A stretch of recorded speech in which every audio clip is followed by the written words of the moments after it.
आज मराठी नववर्षाची सुरुवात आहे. गुढीपाडव्याचा दिवस आहे. या नववर्षाचं अगदी नव्या आनंदानं, नव्या उत्साहानं, नव्या चैतन्यानं, नव्या जोशानं स्वागत केलं जाते. दारात गुढी उभारून या नववर्षाच्या स्वागताची आपली परंपरा असते.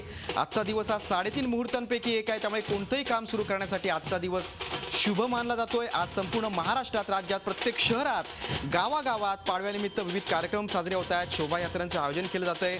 त्यामुळे आजच्या या शुभ दिवशी मोठा उल्हास दिसतोय, मोठा जल्लोष दिसतोय. आपण थेट नाशिकमध्ये जाऊया, बघूया नाशिकमध्ये काय चित्र आहे. आमचे प्रतिनिधी योगेश खरे आपल्यासोबत आहेत. योगेश, सकाळपासून आपण पाहतोय की महिलांचं कलापथक प्रत्येक शहरात रस्त्यावर दिसते. आपल्याला पारंपरिक वेशभूषेमध्ये तरुणी, अवघी तरुणाई या रस्त्यावर उतरलेली आहे.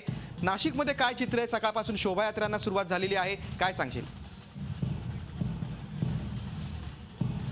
गिरीश, खरे महिलांचा मोठ्या प्रमाणामध्ये उत्साह आपल्याला या ठिकाणी दिसून येतोय. त्यांचा सहभागही मोठ्या प्रमाणात आहे. आपण बघू शकतोय की इंदिरानगर परिसरातल्या या महिलांचं हे प्रात्यक्षिक भगवे उंचावून या ठिकाणी नववर्षाचं स्वागत करतायत.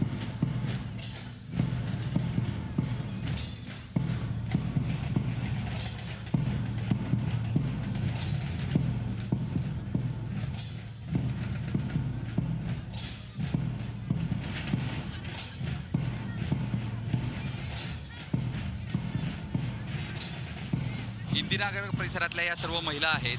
या सर्व महिलांनी वेगवेगळ्या प्रकारचे या ठिकाणी लेझिम पथक, त्यानंतर झेंडा उंचावून आणि त्याचबरोबर ढोल पथकही या ठिकाणी आहे. ढोल पथकही या ठिकाणी परफॉर्म करताना दिसतंय. पूर्ण शहरामध्ये अशीच परिस्थिती आहे. नाशिकमध्ये संपूर्ण ठिकाणी अशाच पद्धतीनं ढोलवादन, लेझिम पथक, लहान मुलांची वेशभूषा करून मराठी, जितके काही मराठी हे असतील, शिवाजी महाराज आहेत, वेगवेगळे वेशभूषा आहेत, या सगळ्यांच्या वेशभूषा या ठिकाणी दिसून येत आहेत आणि या वेशभूषानुसार स्वागत जे आहे या ठिकाणी केलं जात आहे. योगेश, नाशिकचा इंदिरानगर परिसर असेल किंवा पंचवटी असेल, मराठमोळी संस्कृतीचं दर्शन घडतंय.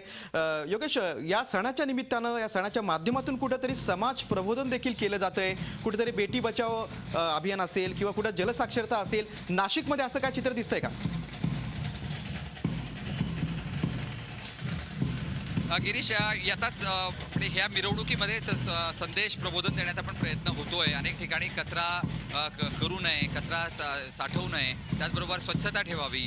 त्याचबरोबर काही ठिकाणी जे आता रोगराईचा जो प्रश्न आहे त्याबद्दलचा आहे. त्याचबरोबर पाणी वाचवण्याचं सर्वात मोठं आव्हान या ठिकाणी प्रत्येक ठिकाणी केलेलं दिसतंय आणि सगळ्या लोकांनी भारत माता की जयच्या घोषणा सुद्धा या ठिकाणी सातत्यानं करताना या ठिकाणी दिसत आहेत. त्यामुळे एकूणच प्रबोधन जे आहे आणि मराठी संस्कृती टिकवण्यासाठीची जी तयारी आहे, त्याचं जे प्रबोधन आहे ते लहान मुलांमध्ये, नेक्स्ट जनरेशनमध्ये यावं, याचे प्रयत्न या ठिकाणी सर्वजण करताना दिसत आहेत. योगेश, कुठेतरी बच्चे कंपनी सुद्धा दिसते आणि अगदी आजीबाई सुद्धा दिसत आहेत. म्हणजे सर्व वयोगटातले सर्वजण या शोभायात्रेमध्ये, स्वागत यात्रेमध्ये सहभागी झालेले आहेत. इंदिरानगरमधील हे चित्र आपण पाहतोय, काय सांगशील?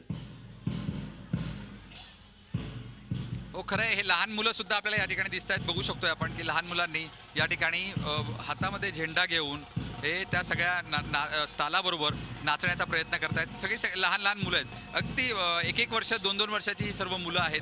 आपण त्या मागच्या बाजूला बघितलं तर एक छोटीशी मुलगी सुद्धा हातात घेऊन झेंडा घेऊन ते करताना दिसतेत. लहान मुलांनी वेशभूषा या ठिकाणी केलेली आहे. खंडेरावाची वेशभूषा या ठिकाणी केली आहे. काही लहान मुलांनी नऊवारी पातळ या ठिकाणी नेसलेली आहेत लहान मुलींनी आणि सुंदर असं सगळं दृश्य आहे. म्हणजे पुढच्या जनरेशनला, पुढच्या पिढीला हे सगळं समजावं, मराठी पण समजावं, याचा प्रयत्न या ठिकाणी केला जातोय. अनेक वेळेस अशी तक्रार होत असते की या ठिकाणी नवीन जनरेशन जे आहे ते या परंपरा हे करताना दिसत नाहीत, वेशभूषा करायला त्यांना आवडत नाही. मात्र या ठिकाणी तसं दिसत नाही. ही सर्व जी नवीन पिढी आहे, लहान मुलं आहेत, हे सर्व हे करताना दिसतात. अगदी आजीबाई सुद्धा आपण बघू शकतोय की उजव्या बाजूला जर आपण बघितलं तर ह्या सगळ्या आजीबाई सुद्धा अगदी उत्साहाने या ठिकाणी नाचताना दिसत आहेत.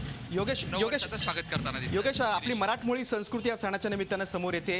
योगेश, फक्त मला सांग, नाशिकमध्ये आजपासून चैत्र नवरात्र उत्सवाला देखील सुरुवात झालेली आहे. नाशिकमध्ये रामनवमी उत्सवाला देखील खूप मोठा उत्सव असतो. पंचवटी भागात आज काय चित्र असू शकतं, काय सांगू शकशील का? खरं म्हणजे पंचवटी भागात सुद्धा यावेळेस मोठा उत्साह दिसून येतो. या ठिकाणी ढोलवादन हे मोठ्या प्रमाणात या ठिकाणी करण्यात येत आहे. रामकुंडावर नववर्षाचं स्वागत रामकुंडावर ढोलवादनानं करण्यात येत आहे. त्याचबरोबर साक्षी गणेश मंदिरापासून काही मिरवणुका सकाळपासून निघालेल्या आहेत. पंचवटी परिसरातल्या प्रत्येक चौकातून सुद्धा या मिरवणुका सुरू आहेत आणि रामकुंडावर हे सर्वजण जमत आहेत आणि या ठिकाणी नववर्षाचं स्वागत करतायत.